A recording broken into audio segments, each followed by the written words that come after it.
Listo, ya inicia a grabar. Ok, bueno, muy buenas noches, profesor. Somos el grupo número 3, conformado por Angie Natalia Delgado Rincón, por María Natalia Gil Peñalosa y mi persona, Angie Paola Osorio Ramírez. En este momento, pues vamos como a dar a conocer todo lo que es la parte histórica y sobre la legislación laboral y cuáles han sido pues como sus estrategias y cómo se ha venido enmarcando en todo este tiempo. Entonces con mis compañeras vamos a iniciar pues a presentar como este debate. Iniciamos pues contando que Colombia ha atravesado pues diversas reformas tributarias. Esto es una respuesta a la crisis económica recurrente, a la inestabilidad política y a las necesidades del financiamiento. Desde los años 90, el país ha adoptado un enfoque neoliberal que ha privilegiado la inversión y el crecimiento económico, pero también esto lo ha llevado al aumento de la desigualdad. Para esta reforma tributaria del 2022 en Colombia, eh, se le fue otorgado el nombre de Reforma Tributaria para la Desigualdad y la Justicia Social. Más adelante, pues vamos a ver un poco qué ha pasado con esto de la igualdad y la justicia social, si efectivamente se ha podido o se ha dado a conocer. Esto fue una iniciativa del gobierno del presidente Gustavo Petro y de la ministra de Hacienda José Antonio Ocampo. El propósito de esto fue aumentar los ingresos fiscales del país para financiar proyectos y reducir la desigualdad. Esto en búsqueda pues, de una progresividad en el sistema impositivo. Em, Vamos a hablar en este momento, pues como un poco de los aspectos más importantes de la reforma de la Ley 2277 del 2022 de la reforma tributaria. María Natalia, cuéntame, ¿cuáles son estos primeros aspectos importantes dentro de la reforma?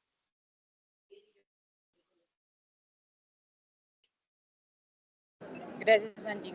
Bueno, es posible mencionar que uno de los aspectos, eh, como tú lo mencionabas, de la reforma tributaria es que va a aumentar la carga tributaria a los individuos con mayores ingresos. ¿Qué quiere decir esto? Que las personas con ingresos superiores a 10 millones mensuales enfrentaron un aumento en su tasa efectiva de impuestos. Realmente se consolidan en los artículos 240 y 241 del Estatuto Tributario Modificado, donde de igual manera esta reforma implementó un impuesto a los dividendos con una tasa marginal que alcanzaba hasta el 39%. En este también encontramos el impuesto a la riqueza, que constituye el artículo 292.2, que es donde se reintrodujo el impuesto al patrimonio para personas con fortunas superiores a los 3.000 millones, con tasas que valían entre el 0,5% y el 1%. También tuvo un gravamiento a los combustibles fósiles. Esto estipulado en el artículo 221 de la ley 1819 del 2016, ya que en este gravamiento al combustible es un impuesto al carbono para incentivar el uso del combustible contaminantes y también agravó las importancias de las exportaciones de petróleo y carbón con una tarifa del 10%, cuando el precio internacional de estas materias primas supera ciertos umbrales.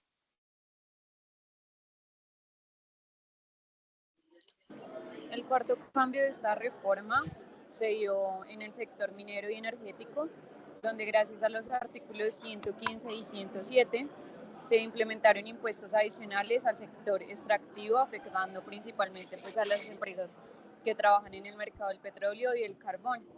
Esto el Estado lo implementó con el fin de aumentar la participación en las ganancias cuando los precios internacionales son eh, altos.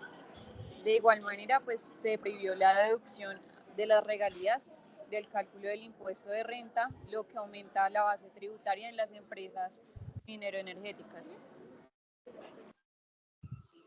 Adicionalmente encontramos el impuesto saludable, que está por el artículo 512, 19 y 5.2 del 20. se implementó un impuesto a los alimentos ultraprocesadas y bebidas azucaradas, en donde pues el objetivo era reducir su consumo y mejorar la salud pública, aunque su implementación ha generado debates y resistencias por parte de la industria alimentaria. Otro aspecto importante es la lucha contra la evasión y la ilusión fiscal. Esto lo encontramos en el artículo 651 y 657.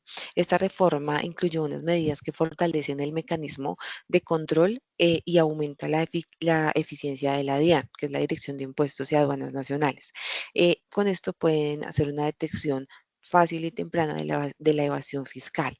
Se espera que con este componente sea pues como una clave para mejorar las reducciones sin que afecte gravemente a sectores pues muy vulnerables.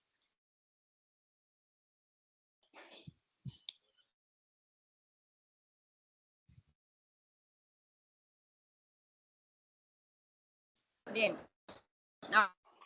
para complementar las leyes relacionadas de esta reforma, la, la reforma del 2022 es relevante debido a que muchas de las disposiciones actuales, como el impuesto al carbono, fueron introducidas en esta ley y luego ampliadas o modificadas en el 2020.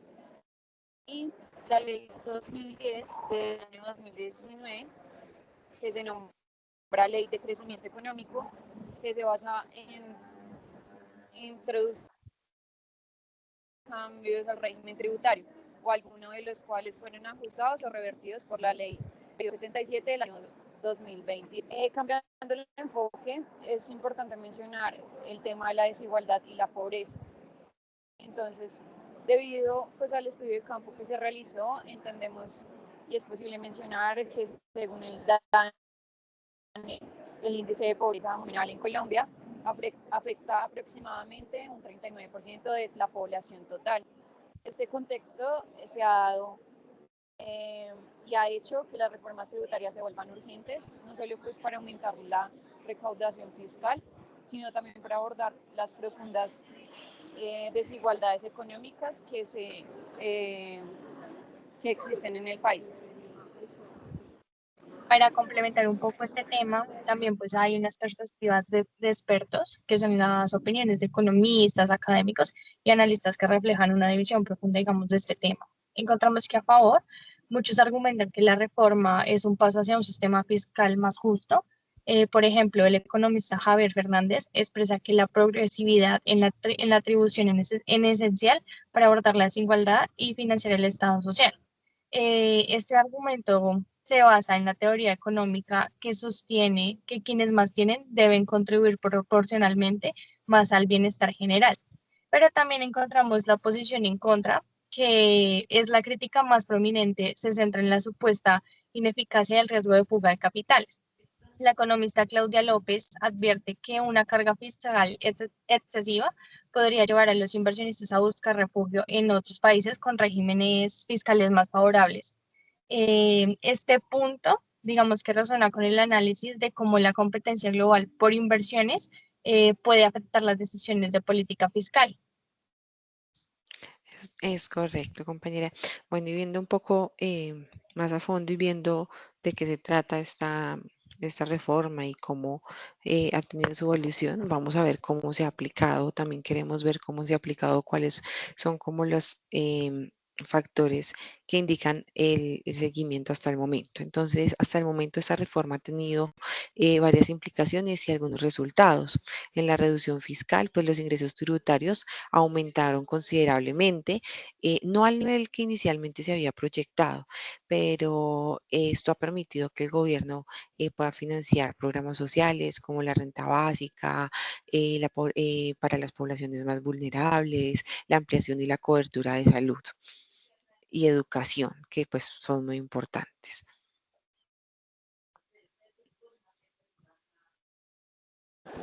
Ahora bien, si miramos el impacto en sectores específicos, como por ejemplo el sector energético, ha sido uno de los más afectados. Por ejemplo, las compañías de petróleo y de carbón han advertido sobre el impacto en sus operaciones, aunque el gobierno no ha defendido en el nuevo marco fiscal es fundamental para la transición energética y la justicia social. Con ello, es posible mencionar el impuesto a los alimentos ultraprocesados. Este impuesto ha comenzado a aplicarse y pues ha generado controversias debido a los efectos que tienen los consumidores y en la industria. Las críticas provienen generalmente de quienes argumentan que impactan de manera desproporcionada a los estratos bajos y poblaciones más vulnerables. Así es, compañera. Adicionalmente, también encontramos el impuesto al patrimonio, que es la aplicación del impuesto a la riqueza, que ha sido recibida con resistencia por parte de los sectores más acomodados, pero pues igual ha ayudado a fortalecer la progresividad del sistema tributario. Y también encontramos la fiscalización y evasión, pues la DIAN ha intensificado sus esfuerzos para reducir la evasión fiscal con resultados inicialmente positivos, aunque persisten desafíos, especialmente en el control del contrabando y en sectores informales. Bueno, entonces acabamos de ver un poco el contexto histórico, vemos como los puntos más importantes que se generaron en esta reforma, unos puntos a favor, otros en contra, algunos análisis de expertos. Sin embargo, se vienen cambios y se han venido generando cambios en las leyes iniciales pactadas, ¿sí? Cambios pues significativos que han buscado pues mejorar y tener un mayor control y un mejor manejo de los recursos para que estos pues sean bien equilibrados. Hay personas que se encuentran a favor, otras que se encuentran en contra. Sin embargo, pues esta reforma tributaria es un esfuerzo significativo que quiere abordar todos los problemas de la inequidad para poder financiar las políticas públicas que son esenciales en el contexto de la recuperación económica. Su éxito también depende de un equilibrio pues, que es muy delicado. Es crucial diseñar mecanismos que puedan promover la equidad sin desincentivar la inversión y el crecimiento económico. Esta discusión sobre la reforma es un reflejo de desafíos amplios que enfrenta Colombia. Es construir un sistema fiscal que no solo sea eficiente, sino también justo y sostenible en el largo plazo, porque es vital que estas políticas se puedan ajustar continuamente, tomando o teniendo en cuenta que es la respuesta de la ciudadanía y el entorno económico se encuentra de manera pues cambiante. Todos los temas económicos, la inflación, las guerras, todos estos temas también influyen mucho también en la inversión a nuestro país y afecta pues como la carga fiscal. La reforma se encuentra, pues esa reforma que fue establecida inicialmente contaba con la capacidad del gobierno para poderla implementar y para poder tener cambios eh, equitativos y pues inclusivos, para que esto pudiera asegurar pues que la carga fiscal se distribuyera de alguna manera muy justa. No sé si mis compañeras quieren aportar más sobre eso, qué les parece, si tienen alguna opinión sobre la reforma que quieran aportarle adicional.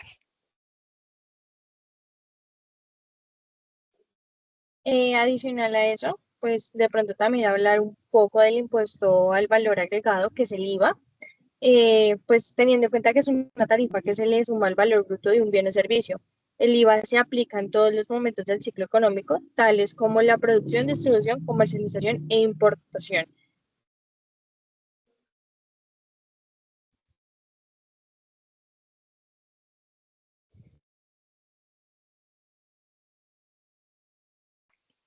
Listo, es correcto.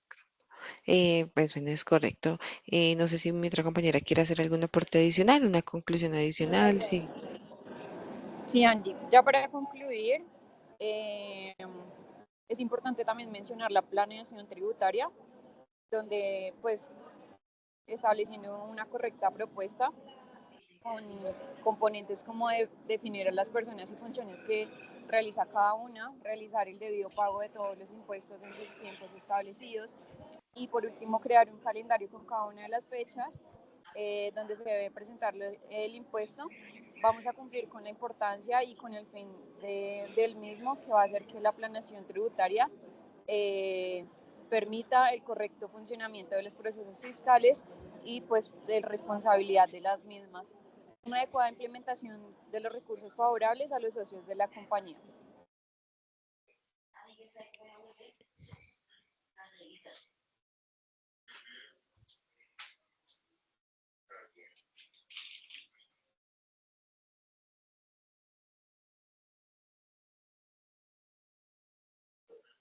Listo, entonces con eso ya terminaríamos nuestro, nuestro, nuestro aporte a esta experiencia de conocer, de ver y de estudiar lo que son las leyes y cómo han venido cambiando y cómo siguen cambiando. Estamos a puertos de una próxima cambio, el cual pues no se ha aprobado en su totalidad, pero pues vemos que sí es importante que se puedan establecer estas leyes de una mejor manera, que se pueda mantener el tema de mantener o más que mantener, que se pueda implementar más inversión social y que esto sea pues equitativo, que pueda también y que sea equitativo y que sea muy justo.